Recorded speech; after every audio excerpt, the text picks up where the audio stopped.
दोनों इतने ज़्यादा इंपॉर्टेंट चैप्टर्स हैं ना 12th में कि जो स्टूडेंट छोड़ के जाने की सोच रहा है ना वो बहुत ज़्यादा पछताएगा। इसीलिए आपको ये चैप्टर करके ही जाने हैं। मैं नीट की प्रिपरेशन कर रहा था तब मैंने क्या क्या चीज़ें लास्ट मोमेंट पे पढ़ी थी और वही मैं आपको ट्राइड एंड टेस्टेड चीज़ें बताऊंगा। इधर उधर की कोई बातें नहीं करनी। जो मुझे जानते हैं, फॉलो करते हैं, उन्हें पता है कि मैं सिर्फ और सिर्फ 1 to 1 बात करता हूँ, इधर उधर की कोई बात नहीं करता हूँ। So hello everyone, welcome back to my channel medico Pathan. बहुत ज़्यादा रिक्वेस्ट मेरे पास आ रही थी कि सर जैसा आपने फिजिक्स के अंदर जो हमें इंपॉर्टेंट टॉपिक्स और चैप्टर्स बताए थे वैसा के वैसा हमें बायोलॉजी में बताओ, बिकॉज बहुत बड़ा वास्ट सिलेबस है और अभी ऐसा मोमेंट है कि बच्चे कंफ्यूज है, समझ में नहीं आ रहा है कि क्या पढ़ना है क्या नहीं पढ़ना है। तो उसी रिगार्डिंग ये मैंने इंपॉर्टेंट वीडियो बनाई है जिसके अंदर इंपॉर्टेंट टॉपिक्स और इंपॉर्टेंट चैप्टर्स जो बायोलॉजी के लिए अभी मस्ट हैं वही पढ़ने में आपको बताने वाला हूँ। जैसा कि आपको पता है सिर्फ लास्ट डेज के अंदर क्या होता है, स्टूडेंट बहुत ज़्यादा कंफ्यूज हो जाता है और इतना बड़ा सिलेबस है उसको समझ में नहीं आता कि कहाँ से स्टार्ट करूँ कहाँ से ख़त्म करूँ। जब मैं नीट की प्रिपरेशन कर रहा था तब मैंने क्या क्या चीज़ें लास्ट मोमेंट पे पढ़ी थी और वही मैं आपको ट्राइड एंड टेस्टेड चीज़ें बताऊंगा। इधर उधर की कोई बातें नहीं करनी। जो मुझे जानते हैं, फॉलो करते हैं, उन्हें पता है कि मैं सिर्फ और सिर्फ 1 to 1 बात करता हूँ, इधर उधर की कोई बात नहीं करता हूँ। ठीक है। तो सबसे पहले मैं आपको बता देता हूँ कि आपको करना क्या है एग्जैक्टली इस मोमेंट पे। बिकॉज आपको पता है एक कहावत आपने सुनी होगी कि किसी को कोई बीमारी हो गई, अगर उसने सही वक्त पे सही दवाई ले ली तो वो सही हो जाएगा और उसने सही वक्त पे गलत दवाई ले ली तो वो उसकी तबीयत और ख़राब हो जाएगी। तो आपको इस मोमेंट पे सही चीज़ें क्या पढ़नी है वो मैं आपको बताने वाला हूँ। इतना अगर आप करके चले गए तो आप मान के चलो आपके 280 प्लस 15 चैप्टर मैं आपको बताऊंगा। 15 चैप्टर अगर आपने अच्छे से कर लिए तो आपको 280 प्लस मार्क्स दिलवाने की गारंटी मेरी है अगर आपने ये चीज़ें पढ़ ली। बिकॉज जब मैं अपनी नीट की प्रिपरेशन कर रहा था मैंने सारी चीज़ें एनालाइज करी थी, एक एक चीज़ बारीकी पे गया था मैं कि इस चैप्टर से इतने क्वेश्चन आते हैं, इसको इतना अच्छा टाइम देना है, इसको इतना टाइम देना है, तब जाके अपन चीज़ें अच्छी कर पाते हैं। क्योंकि प्रिसाइजली आपको काम करना है, स्मार्टली और प्रिसाइजली इन 20 दिनों को अच्छे से यूज़ करना है। चलो सबसे पहले जो चैप्टर है वो मैं बता देता हूँ 11th के अंदर सेल बायोलॉजी। सेल बायोलॉजी आपको किसी भी हालत में नहीं छोड़ के जाना है। कई स्टूडेंट मेरे से कह भी रहते हैं कि सर मैंने सेल बायोलॉजी नहीं किया है। आपको सेल बायोलॉजी करना है एनी हाउ एनी वेयर, कैसे भी आप कोशिश करो कंप्लीट करो, 1 शॉट वीडियो देखो, कैसे भी देखो। सेल बायोलॉजी से 5 क्वेश्चन आएंगे सिर्फ एक चैप्टर से, cell the unit of life. और इतना ही इंपॉर्टेंट सेल साइकिल है जो एक छोटा सा चैप्टर है और वो भी कम से कम 5 से 6 क्वेश्चन का वेटेज रखता है। इसीलिए ये जो 2 चैप्टर हैं ये 10 क्वेश्चन का वेटेज रखते हैं। इन चैप्टर्स को आप छोड़ के जाने की कोशिश भी गलती से नहीं करना। इसीलिए आपसे कह रहा हूँ कि आपको सेल बायोलॉजी बहुत अच्छे से करके जानी है। तो ये पहला चैप्टर जो मैंने आपको बता दिया है। इसके बाद मैं आपको बता देता हूँ दूसरा जो चीज़ है वो है सिंपलेस्ट टॉपिक है और मोस्ट इंपॉर्टेंट चैप्टर है पूरी 11th बायोलॉजी के अंदर, जो कि हाइयर वेटेज और छोटा सा टॉपिक है, वो है बायोमोलिक्यूल। बायोमोलिक्यूल जितना छोटा दिखता है और उतने ही इजी क्वेश्चन आते हैं, लाइक डीएनए आरएनए का पूछ लेते हैं, ठीक है, आपके एडेनिन ग्वानिन के बारे में पूछ लेते हैं, प्रोटीन की स्ट्रक्चर पूछ लेते हैं, 1 डिग्री 2 डिग्री 3 डिग्री हेलिकल, इतना सिंपल से क्वेश्चन आते हैं। 4 से 5 क्वेश्चन सिर्फ और सिर्फ एक छोटा सा चैप्टर बायोमोलिक्यूल कवर करके जाता है। तो जो स्टूडेंट सोच रहे हैं कि सर बायोमोलिक्यूल मैंने नहीं पढ़ा है, वो अभी पढ़ लें, आपके पास अभी भी मौका है पढ़ने का। मैं हर बार आपको यही चीज़ बताता हूँ कि आपको सतर्क करता हूँ कि अभी आपके पास टाइम है, आप पढ़ सकते हो, ये चीज़ें करके चले जाओ। आप मुझे याद करोगे नीट के अंदर के सर आपने कहा था और क्वेश्चंस आ गए 4 क्वेश्चन और मैं 4 के 4 सही करके आया हूँ। तो वो मोटिवेशन आपको तब मिलेगा जब आप पढ़ के जाओगे। तो आप कोशिश करो कि इस चैप्टर को अगर जिस स्टूडेंट ने भी छोड़ा है तो वो कंप्लीट करके जाए।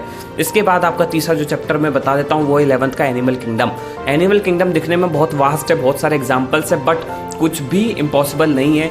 हमने भी पढ़ा था, जो स्टूडेंट सेलेक्ट होता है वो पढ़ता ही उस चैप्टर को और उससे अभी 3 से 4 क्वेश्चन कंप्लीटली आ ही रहे हैं हर साल, बार बार क्वेश्चन वही सेम आ रहे हैं। इसीलिए आपसे मैं कहूँगा एनिमल किंगडम अच्छे से करके जाना है आपको। एनिमल किंगडम के अंदर जितने भी एग्जाम्पल्स हैं, आपको एग्जाम्पल्स के वीडियो देख लो, कहीं भी आपको शॉर्ट ट्रिक्स खूब मिल जाती हैं यूट्यूब पे। नहीं आती तो मुझसे पूछो, मैं आपको यूट्यूब पे बताऊंगा कि आपको एनिमल किंगडम कैसे याद करना है, क्या क्या इंपॉर्टेंट है, ठीक है। तो वो आपको चीज़ अच्छे से करके जानी है। इसके बाद जो चौथा चैप्टर है वो है प्लांट फिजियो के अंदर फोटोसिंथेसिस इन हेयर प्लांट्स। ये इकलौता एक ऐसा चैप्टर है जिससे 4 क्वेश्चन आ जाते हैं प्लांट फिजियो के अंदर। समझ रहे हो आप, सिर्फ एक Calvin cycle, C3 cycle, C4 cycle, camp pathway, आपको बिल्कुल एक चीज़ अच्छे से क्लियर होनी चाहिए कि भाई कैसे क्या होता है। सिंपल चीज़ें हैं, आपको समझ में नहीं आता 1 शॉट वीडियो देखो, पर इस चैप्टर को करके जाना किसी भी हालत में। इसके बाद जो 5वां चैप्टर है वो मैं बता देता हूँ, प्लांट ग्रोथ एंड हार्मोन।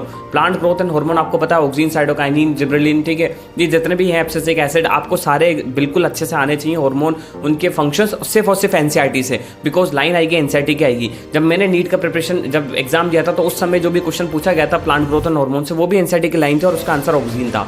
तो मुझे ऐसे याद था, मैंने कहा ये लाइन मैंने ऑक्सीन के अंदर इस पैराग्राफ के अंदर पढ़ी और ये पैराग्राफ हार्मोन जो है वो ऑक्सीन का है, तो इसका आंसर ऑक्सीन जाएगा। बिना कुछ सोचे समझे कि क्या मतलब है, क्या होता है कि नहीं होता है, कोई मैटर नहीं करता। आपको बस वो पता होना चाहिए कि जो लाइन है, स्पेसिफिक लाइन, वो किस हार्मोन के अंदर लिखी हुई है। इसीलिए आपको जो एनसीईआरटी के तो 4 पन्ने उनको अच्छे से फाड़ लो भले से। मैंने तो फाड़ लिए थे वो पेपर और उनको अलग से चिपका दिया था मैंने कि ये तो पढ़ के ही जाने नीट से पहले। एक बार नीट के एग्जाम में घुसूंगा उससे पहले इनको करके जाऊंगा, बिकॉज 2 से 3 क्वेश्चन तो इन्हीं हार्मोन पे पूछने वाला है। तो आपको ऐसे करना है। इसके बाद मैं आपको बता देता हूँ 6th चैप्टर ह्यूमन फिजियोलॉजी के अंदर लोकोमोशन एंड मूवमेंट। आपको पता है सिंपल सा चैप्टर है, इसमें बोन्स होती हैं, एक्सियल्स, ठीक है, और जितनी भी बोन्स है उसके बाद उनके अंदर डिजीज़ है वो सारी आपको आती है, myasthenia gravis, rheumatoid arthritis, gout, जितनी भी हैं बहुत अच्छे से करके जाओ। क्वेश्चन कंप्लीटली डेफिनेटली 100% श्योर आने वाला है। इसको आप लिख के ले लो आज ही मेरे से, बिकॉज मुझे पता है क्वेश्चन कहाँ से आने वाला है। मैंने पूरा एनालिसिस कर रखा था और ये हर साल का क्वेश्चन है। लोकोमोशन से क्वेश्चन आएगा लास्ट के पन्ने से, डिजीज़ वाले चैप्टर से, तो उसको आप अच्छे से करके जाएँ। इसके बाद आपको बता देता हूँ मैं 7th चैप्टर जो है वो है neural control and coordination. Neural control and coordination neurons का चैप्टर है और बहुत इंपॉर्टेंट चैप्टर है, बिकॉज आप इस चीज़ को MBBS में भी पढ़ते हो, MBBS फर्स्ट ईयर के अंदर, तो आपको पता चलेगा इसकी कितनी ज़्यादा इंपॉर्टेंस है। फिजियोलॉजी के अंदर आप पढ़ोगे तो न्यूरल कंट्रोल अच्छे से करके जाना है आपको, ठीक है। एक्सोन इंट्रोन नहीं, जो भी आपके इसके अंदर है, निसल्स, ग्रेन्यूल स्ट्रक्चर, सारी चीज़ आपको अच्छे से आ जानी चाहिए और वो सारा आपको होना चाहिए। इसके बाद आपको बता देता हूँ 12th के अंदर आपको ह्यूमन रिप्रोडक्शन पढ़ना है। ह्यूमन रिप्रोडक्शन बहुत इंपॉर्टेंट चैप्टर है, 12th के अंदर भी इंपॉर्टेंट है और आपको नीट के अंदर भी इंपॉर्टेंट है और MBBS के अंदर भी इंपॉर्टेंट है, बिकॉज पूरी MBBS इसी से ही सारी लिंक्ड अप है। तो आपको ह्यूमन रिप्रोडक्शन अच्छे से करके जाना। 3 क्वेश्चन ह्यूमन रिप्रोडक्शन से आने वाले हैं। इतना ही इंपॉर्टेंट इससे छोटा चैप्टर है रिप्रोडक्टिव हेल्थ, जिससे इतना ज़्यादा इंपॉर्टेंट चैप्टर है कि इससे 3 से 4 क्वेश्चन इससे आते हैं। मतलब ह्यूमन रिप्रोडक्शन से ज़्यादा क्वेश्चन रिप्रोडक्टिव हेल्थ से आने लग गए, बिकॉज ये बहुत इंपॉर्टेंट चैप्टर हो जाता है हर बेसिक लाइफ के अंदर, तो इसको आपको अच्छे से करके जाना है। इसके बाद जो इंपॉर्टेंट 10th चैप्टर जो मैं बता रहा हूँ, जो must one of the very important chapters in whole biology, genetics. Genetics के 2 चैप्टर है, दोनों के दोनों आपको बिल्कुल टिप्स पे होने चाहिए। मतलब आपसे कोई रात में अंधेरे में भी पूछे ना उठा के कि भाई इसका आंसर मेंडल ने क्या क्या किया था, तो आपको पूरी चीज़ याद होनी चाहिए कि 60 ट्रेड थे, 14 कैरेक्टर थे, सारी चीज़ें याद होनी चाहिए, कौन सी लाइन कहाँ लिखी है। ये आपको इस लेवल पे आना पड़ेगा बायोलॉजी में जेनेटिक्स के लिए, क्योंकि क्वेश्चन प्रॉपर एनसीईआरटी से आएगा। 99% क्वेश्चन एनसीईआरटी से आएगा और आपको बिल्कुल रेडी रहना है। क्वेश्चन देगा और टिक करा, ये आपकी उस समय वो हो जाना चाहिए आपका जो रिफ्लेक्स है। तो ये आपको मैंने बता दिया है। कम से कम 15 क्वेश्चन आप मान के चलो सिर्फ और सिर्फ जेनेटिक्स से आने वाले हैं, इसीलिए अच्छे से करके जाना जेनेटिक्स को, DNA फिंगरप्रिंटिंग और ये सारी चीज़ों को। इसके बाद आपको बता देता हूँ मैं human health and disease 11 chapter, जो कि इंपॉर्टेंट है। आपको पता है डिजीज़ है, वो सारी डिजीज़ आपको आनी चाहिए। एड्स आपको आना चाहिए, मलेरिया आपको अच्छे से आना चाहिए, ठीक है। जितनी भी उसके अंदर वेक्टर बॉर्न डिजीज़ है वो आपको पता होनी चाहिए कि भाई क्यूलेक्स मॉस्किटो क्या करता है, ठीक है। आपको एक एडीज एजेप्टी क्या करता है, आपको वो सारी चीज़ आपको आनी चाहिए और ये इंपॉर्टेंट है। और ईजी चैप्टर भी, हाई स्कोरिंग चैप्टर भी इससे हो जाएगा आपको। इसके बाद लास्ट चैप्टर बताऊँगा मैं, ओनली ज़्यादा कुछ नहीं बताऊँ, वो है बायोटेक और बायोटेक एंड एप्लीकेशन। ये दोनों इतने ज़्यादा इंपॉर्टेंट चैप्टर्स हैं ना 12th में, कि जो स्टूडेंट छोड़ के जाने की सोच रहा है ना वो बहुत ज़्यादा पछताएगा। इसीलिए आपको ये चैप्टर करके ही जाने हैं। बायोटेक्नोलॉजी के मिनिमम 10 क्वेश्चन इससे आएंगे और एक क्वेश्चन बायोपायरोसी पे कंफर्म आने वाला है, गोल्डन राइस पे कंफर्म आने वाला है, ठीक है, PCR पे कंफर्म आने वाला है। मतलब पता है क्वेश्चंस कहाँ से आने वाले हैं, तो आपको ये चीज़ें करके ही जानी है, किसी भी हालत में नहीं छोड़नी है। अदरवाइज आपके बहुत बड़ा लॉस होने वाला है अगर आप ये चीज़ें छोड़ के जाओगे। अगर आपने ये जितने मैंने बताया और आपने कर लिए तो आई एम वेरी श्योर कि आपके 280+ मार्क्स नीट 2024 के अंदर रखे हुए हैं, सिर्फ और सिर्फ ये चैप्टर कर लिए तो आई होप आपको वीडियो पसंद आएगी। कोई डाउट हो, if you have any query doubt you can ask me on my Instagram ID @medicopathan और Telegram channel. I will try my best to give you all the answers of your questions and link is in the description.